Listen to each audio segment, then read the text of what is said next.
आता आकाशातून पुन्हा जमिनीवर येऊया, कारण आज आपल्याकडे पृथ्वी टॅब सुद्धा आलेला आहे. ओपन सोर्सवर आधारित असलेला हा टॅब बाजारात आला आणि लिनक्स या ऑपरेटिंग सिस्टीमवर आधारित टॅबचा मार्केटमध्ये उदय झाला. हा अनोखा टॅब आपल्याला दाखवण्यासाठी विस्टेल कंपनीतर्फे त्यांचे प्रॉडक्ट मॅनेजर राहुल भालेराव इथे आपल्यामध्ये उपस्थित आहेत आणि त्यांच्यासोबत जॉन्सन सुद्धा त्यांना मदत करणार आहेत.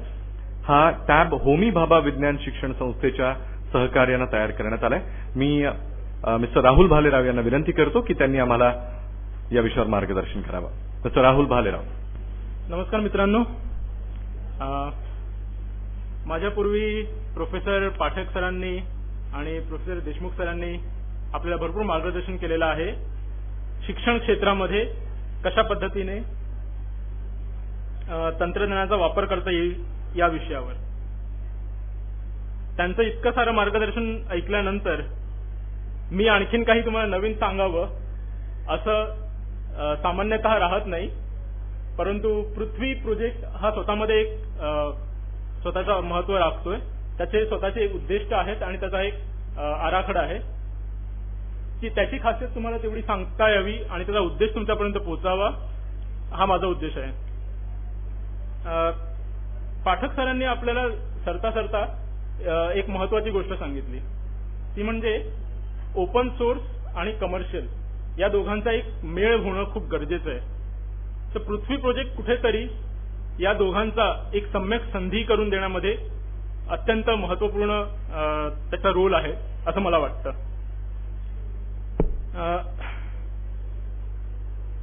पृथ्वी प्रोजेक्टचा उद्देश काय, तर अत्यंत साध्या शब्दात सांगायचं तर आमचा उद्देश हा सुरुवातीपासून हा राहिलेला आहे की शिक्षण क्षेत्रामध्ये कसं जास्तीत जास्त आपण तंत्रज्ञानाचा वापर करू शकतो आणि त्याचं सार्वत्रिकरण कसं करू शकतो. म्हणजे अगदी तळागाळामधल्यापासून ते अगदी कुठल्याही स्तरातील लोकांपर्यंत तंत्रज्ञान कसं पोहोचू शकतं आणि नुसतं पोहोचून उपयोग नाही तर ते अर्थपूर्णरित्या पोहोचलं पाहिजे, त्याचा योग्य वापर झाला पाहिजे. तुमच्यापैकी किती लोकांकडे अँड्रॉइड टॅब्स असतील? काही लोकांकडे आहेत. अँड्रॉइड फोन्स बऱ्याच लोकांकडे असतील. डेस्कटॉप पीसीज असतील बऱ्याच लोकांकडे आहेत. या सर्वांचा आपण किती उपयोग करता शैक्षणिक कार्यासाठी किंवा काहीतरी क्रिएटिव्ह करण्यासाठी?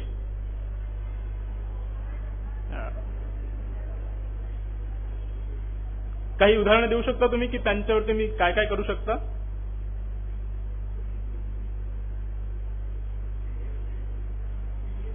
पीडीएफ करू शकता. ओके. डॉक्युमेंट्स बनवू शकता. बरोबर. ज्यांच्याकडे टॅबलेट्स आहेत त्यांनी मला सांगू शकता की ते त्याच्यावरती डॉक्युमेंट सुद्धा बनवू शकतात. बरोबर. परंतु काय आहे, शिक्षण ही एक क्रिएटिव्ह प्रोसेस आहे. फक्त डॉक्युमेंट लिहिणं किंवा वाचणं इथपर्यंत मर्यादित नाहीये. जसं माझ्या आधी ज्या इतर वक्त्यांनी जे सांगितलं, वेगवेगळ्या प्रकारचे ऍप्लिकेशन्स दाखवले, ते सगळे त्याच्यावरती चालवता येणं हे खूप महत्वाचं आहे. त्यासाठी तुम्हाला गरज असते ती एक संपूर्ण ऑपरेटिंग सिस्टीमची. प्रत्येक ऑपरेटिंग सिस्टीमचा आपला आपला उद्देश आहे. मायक्रोसॉफ्ट विंडोज आपण कशासाठी वापरतो? एक जनरल पर्पज ऑपरेटिंग सिस्टीम की त्याच्यावरती तुम्ही डॉक्युमेंट्स करू शकता, ऑफिस ऍप्लिकेशन्स वापरू शकता, गेम्स खेळू शकता आणि इतर जे काही ऍप्लिकेशन्स असतील तेही वापरू शकता. पण अँड्रॉइड ही ऑपरेटिंग सिस्टीम कशासाठी आहे? अँड्रॉइड ही स्पेसिफिकली मोबाईल प्लॅटफॉर्मसाठी आहे आणि त्याचे दोन उपयोग होतात. एक म्हणजे बिझनेस युजर्ससाठी, जे ऑन दी गो, ज्यांना खूप लवकर मेसेजेस करायचे आहेत, ज्यांना आपले जी काही कॅलेंडर्स वगैरे असतील ते त्यांना मॅनेज करायचे आहेत, ऑर्गनायझर्स वापरायचे आहेत त्या लोकांसाठी. आणि दुसरा म्हणजे फनसाठी, टोटल मजा करण्यासाठी, टाइमपास. पण अँड्रॉइडची आपल्या मर्यादा आहेत. अँड्रॉइड ही ऑपरेटिंग सिस्टीम तुम्हाला इंजिनिअरिंग डिझाईनसाठी वापरता येणं खूप कठीण आहे. इव्हन जर तुम्ही प्रायमरी एज्युकेशनची जर तुम्ही विचार केलात तर मुलांना शिकवण्यासाठी बऱ्याच वेगळ्या वेगळ्या पद्धती वापरायला लागतात, बरेच वेगवेगळे गेम्स त्यांना खेळवावे लागतात. तर या सगळ्या गोष्टी अँड्रॉइडवरती करणं तितकं सोपं नाहीये आणि त्याचा परफॉर्मन्स पण तेवढा साधा नाहीये. तर आम्ही या दृष्टीने काही रिसर्च केले, काही शाळांमध्ये जाऊन गावांना वगैरे तिथे पायलट प्रोजेक्ट केले, तिथल्या विद्यार्थ्यांना टेक्नॉलॉजी माहिती दिली, थोडंफार ट्रेनिंग दिलं, त्यांना टॅबलेट्स दिले, नेटबुक्स दिले आणि त्यांचा फीडबॅक घेतला की ते कसं वापरू शकतायत, त्यामुळे त्यांना काय फायदा होतोय, ते कशा पद्धतीने त्याचा वापर करतायत. तर आमच्या हे असं लक्षात आलं की लर्निंगची जी प्रोसेस आहे, शिकण्याची जी प्रक्रिया आहे, त्यामध्ये विद्यार्थी जर त्यांना योग्य ते साधनं त्यांना पुरवलीत तर ते इतक्या पटापट ते कॅप्चर करतात, लहान लहान मुलं. आम्ही खोपोली जवळच्या एका गावात पण एक प्रयोग करून बघितला. तिथे त्यांना छोटे लॅपटॉप दिलेले आहेत. ही 3री-4थीतली मुलं कंटिन्यू चॅटिंग करतात. त्यांचा क्लासरूम असतो, क्लासरूममध्ये बसतात, क्लासरूममध्ये टीचर काही प्रश्न विचारतात चॅटवरती आणि ही मुलं पटापट त्याच्यावरती डिस्कशन करतात. आता या सगळ्या गोष्टी एका अँड्रॉइड टॅबवरून करणं खूप कठीण आहे. त्यासाठी एक पूर्ण ओएस पाहिजे. पण पूर्ण ओएस म्हटल्यावरती मग तुम्ही कसं कराल ते? त्यासाठी तुम्हाला पूर्ण हार्डवेअर पाहिजे, एक लॅपटॉप पाहिजे, पूर्ण डेस्कटॉप पाहिजे किंवा असा डेस्कटॉप हवा. आणि ह्यांच्या किमती किती होतील मग? साधारणतः 30 ते 40 हजार आजच्या काळात, बरोबर? तर हे तंत्रज्ञान लोकांपर्यंत पोहोचेल कसं? भारतासारख्या गरीब देशामध्ये 1ली-2रीतल्या मुलांना तुम्ही जर 30 ते 40 हजाराचे कॉम्प्युटर्स त्यांना द्याल तर ते वापरूही शकणार नाहीत आणि त्यांना परवडूही शकणार नाही. तर अगदी प्रायमरी एज्युकेशन पासून ते युनिव्हर्सिटी एज्युकेशन पर्यंतचा एक मोठा दृष्टिकोन समोर ठेवून आम्ही एक नवीन संकल्पना इथे मांडली आहे पृथ्वी प्रोजेक्टच्या माध्यमातून. ती म्हणजे आम्ही टॅबलेट्स आणि नेटबुक्स डेव्हलप करतोय जे लिनक्स या ऑपरेटिंग सिस्टीमवरती आधारित आहेत आणि ज्यामध्ये हे कमी किमतीचे तर आहेतच, नो डाऊट, पण ते हार्डवेअर पार्ट झाला. सॉफ्टवेअर पार्ट जो आहे, जिथे तुमचा सगळ्यात मोठा कॉस्ट एरवी असतो. जर तुम्हाला एखादं डिझायनिंगचं सॉफ्टवेअर वापरायचं त्याची पण कॉस्ट लागते, एखादं फोटोशॉप वापरायचं आहे त्याची कॉस्ट लागते. तर या सगळ्या कॉस्ट न वापरता त्या सगळ्या कॉस्ट आपण बाजूला काढून टाकूयात. सॉफ्टवेअर जे काही आहे ते पूर्णपणे त्यांना फ्रीमध्ये मिळावं. त्या दृष्टीने आम्ही ह्या नेटबुक्स आणि टॅबलेट्स डेव्हलप करतोय ज्या पूर्णपणे लिनक्स या ऑपरेटिंग सिस्टीमवरती बेस्ड आहेत, ज्यांच्यामध्ये पूर्णपणे ओपन सोर्स सॉफ्टवेअर आहे. आणि जर तुम्हाला माहित असेल, जर तुम्हाला ओपन सोर्सची थोडीफार कल्पना असेल तर ओपन सोर्समध्ये शैक्षणिकदृष्ट्या सॉफ्टवेअर, उपयुक्त सॉफ्टवेअर्स हे बऱ्याच वर्षांपासून डेव्हलप केले जात आहेत आणि बरेच सॉफ्टवेअर्स त्याच्यावरती अवेलेबल आहेत. मी तुम्हाला दाखवू इच्छिल, ते सगळं राहू दे. जसे तुम्ही इथे बघाल, सेलेस्टिया नावाचं ऍप्लिकेशन आहे जे आम्ही ह्या टॅबमध्ये प्रोव्हाइड करतो. ह्या ऍप्लिकेशनचा उपयोग काय? तुम्ही जसं गुगल अर्थ वापरून किंवा गुगल मॅप्स वापरून पूर्ण पृथ्वीचा तुम्ही एक मॅप घेता, हे ऍप्लिकेशन तुम्हाला पूर्ण गॅलेक्सीचा आणि पूर्ण आकाशगंगेचा तुम्हाला मॅप देतं. त्याही पलीकडे जाऊन तुम्ही याला एक टेलिस्कोप पण अटॅच करू शकता, छोटा टेलिस्कोप, आणि तो तुम्हाला लाईव्ह तुमचं जे काही तुम्ही बघताय ते तुम्हाला लाईव्ह मॅप करून दाखवू शकतो. एका ऍस्ट्रॉनॉमीच्या विद्यार्थ्यासाठी ही किती मोठी गोष्ट आहे, त्याला शिकण्यासाठी हे किती उपयुक्त आहे. तसेच इतरही ऍप्लिकेशन्स आहेत जे जिओग्राफीसाठी वगैरे वापरले जाऊ शकतात. केमिस्ट्री आपण सगळे शिकतो, पण केमिस्ट्रीमध्ये कधी आपण त्यांचे मोलिक्युल्स वगैरे कसे एकमेकांसोबत इंटरॅक्ट करतात, त्यांचे स्ट्रक्चर्स काय असतात, हे फक्त आपण ते फॉर्म्युला तेवढा आपल्याला माहित असतो, त्या पलीकडे आपल्याला त्यातलं काही कळत नाही. हे ऍप्लिकेशन ते सिम्युलेशन्स द्यायला मदत करतात की तुम्ही व्हिज्युअली ते बघू शकता की कसं होतंय. हे बघा, तिथे ॲटॉमिक स्ट्रक्चर्स आणि मोलेक्युलर स्ट्रक्चर्स दिसत आहेत.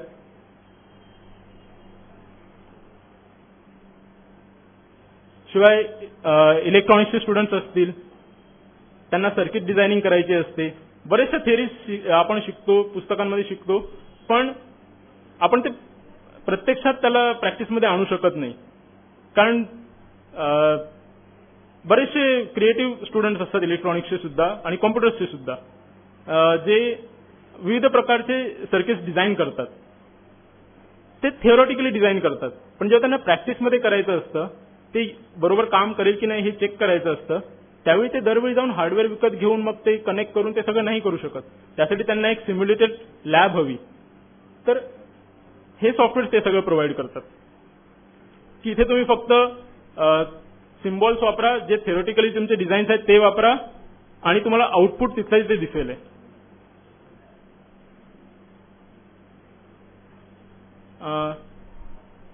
थोडंसं आपण अगदी बेसिक जॉमेट्री आणि अल्जेब्रा यांच्याबद्दल जर बोलायचं झालं, शाळेमध्ये आपण प्रमेय शिकतो की 2 बिंदूंमधून एक रेष गेलीच पाहिजे. साधं प्रमेय आहे, पण त्याची प्रॅक्टिस अशी साधी साधी प्रमेय तुम्ही या ऍप्लिकेशन्स मधून करू शकता. आणि फक्त साधी प्रमेयच नाही तर अगदी तुम्ही सायंटिफिक लेवलपर्यंत पण त्याचा वापर करू शकता. तर ही ऍप्लिकेशन्स कुठल्याही वयोगटासाठी लिमिटेड नाही आहेत. अगदी प्रायमरी एज्युकेशन पासून ते अगदी रिसर्च एज्युकेशन पर्यंत यांचा वापर होऊ शकतो.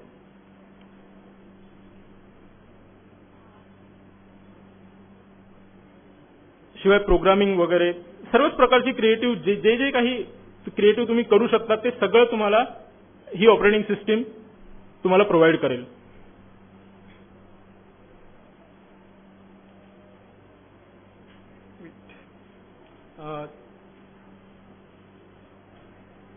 त्या व्यतिरिक्त हे जे टॅब्स आहेत हे संपूर्णपणे भारतीय भाषांमध्ये सुद्धा अवेलेबल आहेत.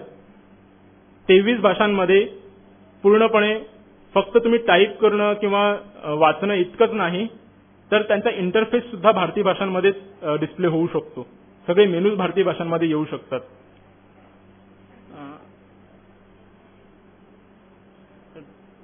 Now I will ask Johnson to demonstrate a little bit about the devices.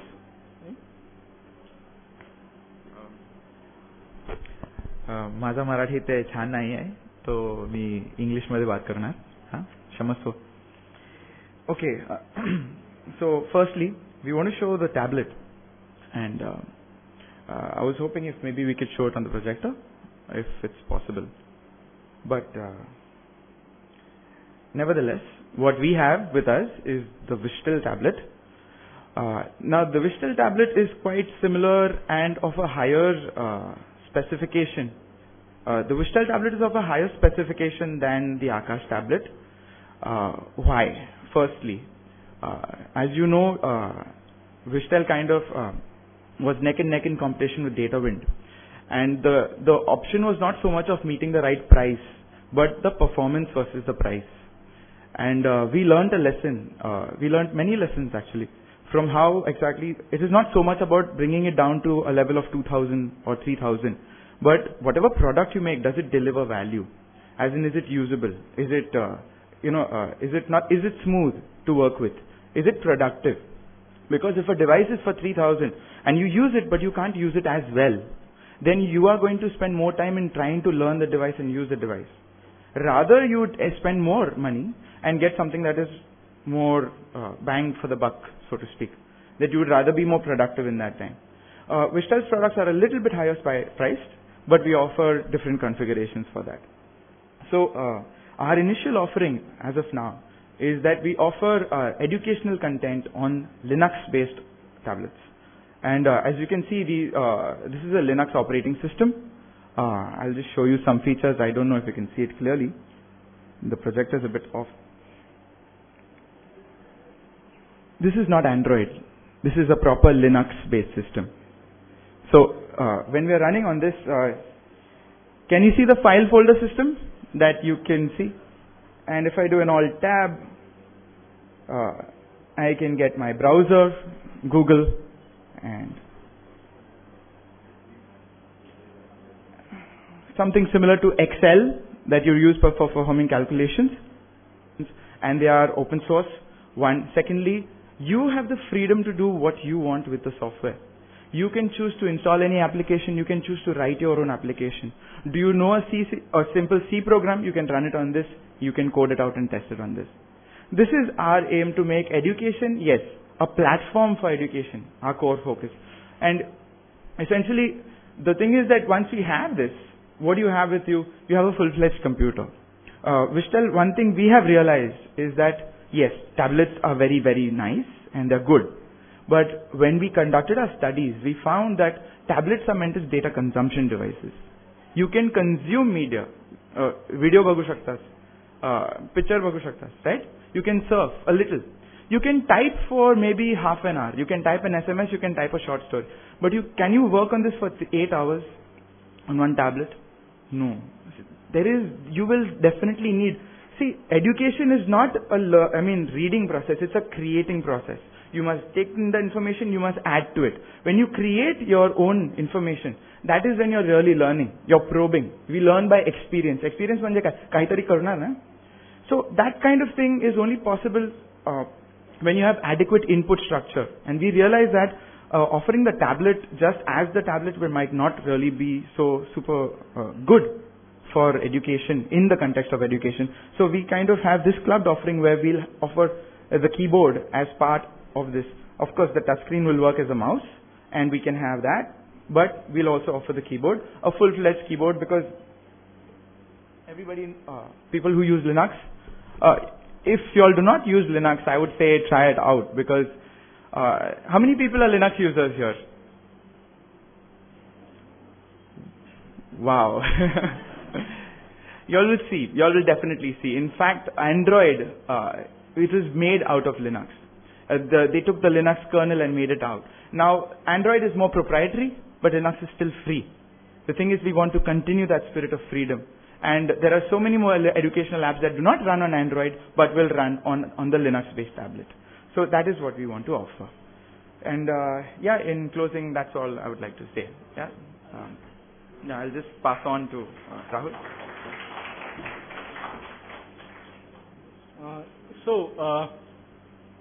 I'm not sure if everybody here knows what open source is. Does? Most of the people know? Who knows? Okay. So why we are stressing on to open source as well as commercial aspects? This is not just that we have some software applications available and we are putting them on the device. Prithvi project is about creating a platform based on Linux. You know, like Android is one operating system based on Linux.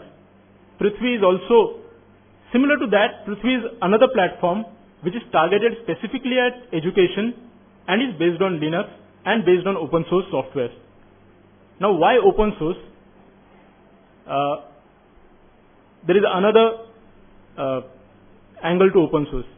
It's not just free, as in money. It's free for modification. And it's free for development. What does it mean?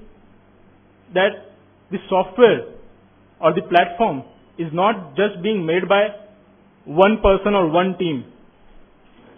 Everyone and anyone who wants to work towards this goal is free to participate into this project. They are free to participate in developing this platform and furthering it to their own communities, developer communities or student communities or teachers communities. So that's it. That's it from our side. Any questions? Yeah.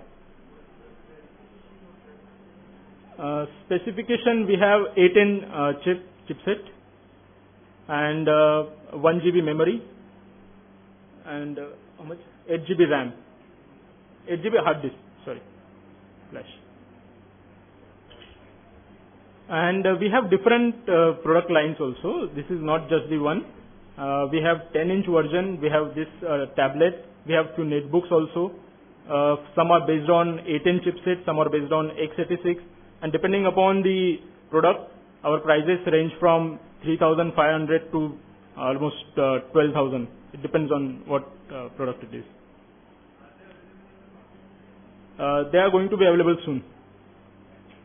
January. Yeah. Wi-Fi. Some products will also have 3G. Anything? Yeah.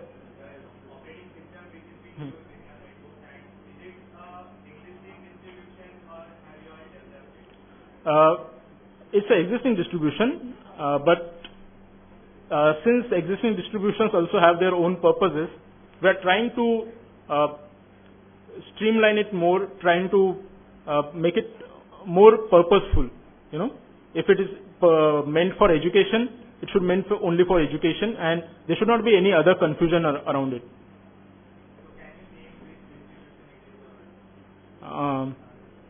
It's a Linaro kernel, okay, and desktop most probably it would be KDE based as of now. The platform is still developing. Okay. Any other?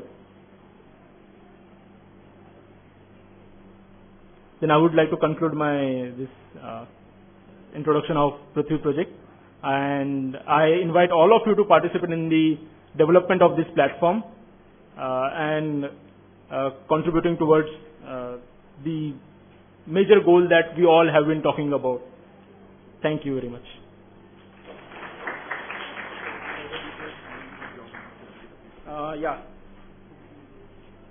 For more details, www.wishtel.com, and if you want to participate in the development, there is a mailing list we have. The idea is that if you can develop, if you like to create a program or something that is an application, you are free to join us and develop alongside with us. And we will actually, if your application, if you can code up an application, we'll try to include it in the offering that we have. It is the idea that this operating system or this distribution, it's based on a platform. But all of us, we will code it out and we will create those applications and make them available for ourselves. So somebody might be, you know, interested, hey, I want to see stars and I want to try to map the galaxies. Then you can. And you can create an app for that. We can, collaborative development, that is the keyword. And we have such a collaborative development platform that is here. So if you are interested and want to know how this works, you can kindly join the Swarm mailing list. It's swarm@knowledge.org. You can visit the Wishtel website and you'll find more details there. Yeah? Yeah. Thank you so much. Thank you, Mr. Rahul and Johnson. Thanks a lot. That was really interesting. कार्यक्रमाच्या शेवटाकडे आपण येतोय. आतापर्यंत पृथ्वी अंडाकृती आहे की गोल असे वाद होत असतात, पण आता पृथ्वी आयताकृती आहे हे बघून आपल्या सगळ्यांनाच आनंद झालाय आणि या पृथ्वीतले खूप इंटरेस्टिंग फॅक्ट्स आपल्याला कळले आहेत आणि ऍप्लिकेशन बनवण्यामध्ये तुम्हाला सगळ्यांनाच आता इंटरेस्ट क्रिएट होईल अशी आम्हा सगळ्या आयोजकांची अपेक्षा आहे.